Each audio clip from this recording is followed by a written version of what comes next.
Sectors of the Indian economy. Object: in this topic, we will learn about total production and employment in the three sectors in India.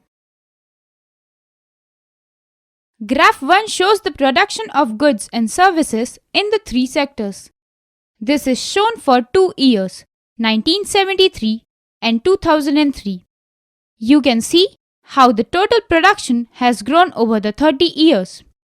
Over the 30 years between 1973 and 2003, while production in all the three sectors has increased, it has increased the most in the tertiary sector. Why is the tertiary sector becoming so important in India? There could be several reasons.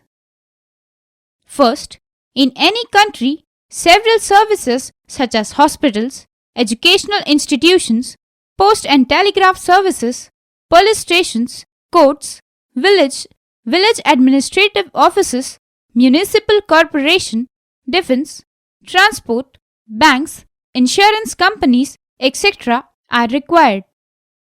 Second, the development of agriculture and industry leads to the development of services such as transport, trade, storage, and the like, as we have already seen.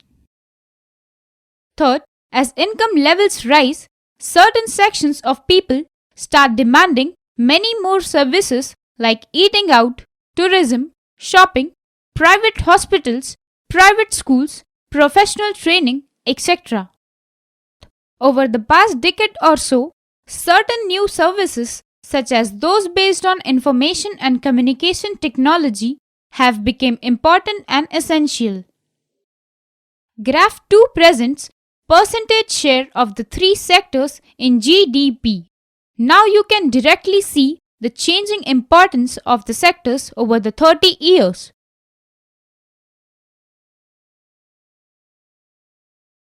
Take the case of a small farmer, Lakshmi, owning about 2 hectares of unirrigated land dependent only on rain, growing crops like jawar and arhar. All 5 members of her family work in the plot throughout the year. Why? You will see that everyone is working. None remains idle. But in actual fact, their labor effort gets divided. Each one is doing some work, but no one is fully employed. This is the situation of underemployment. This kind of underemployment is hidden in contrast to someone who does not have a job and is clearly visible as unemployed. Hence, it is also called disguised unemployment. How to create more employment? Take the case of Lakshmi with her 2-hectare plot of unirrigated land. The government can spend some money or banks can provide a loan to construct a well for her family to irrigate the land. Lakshmi will then be able to irrigate her land and take a second crop, wheat, during the Rabi season.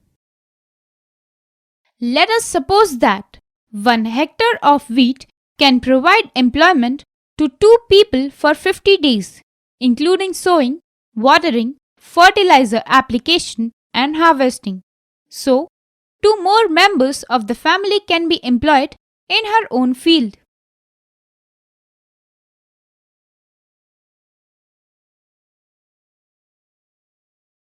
Do you know that in India there are about 200 million children in the school-going age group? Out of these, only about 2/3 are attending school. The rest are not.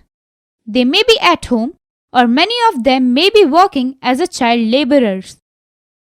Every state or region has potential for increasing the income and employment for people in that area.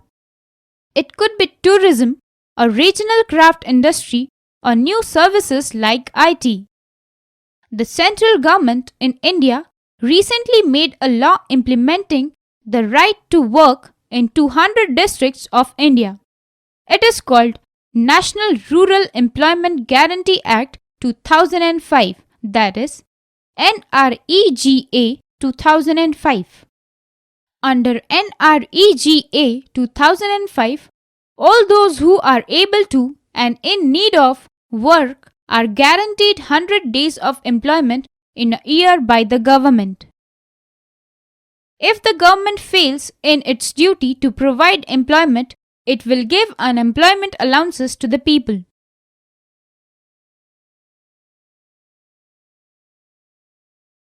Summary.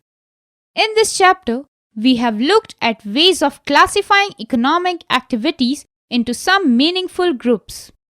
The way of doing this is to examine whether the activity relates to the primary, secondary, or tertiary sectors. Data for India for the last 30 years show that while goods and services produced in the tertiary sector contribute the most to GDP, the employment remains in the primary sector. Most people are working in the unorganized sector and protection is necessary for them. The country and its progress is fun. So keep learning and keep enjoying. Happy learning!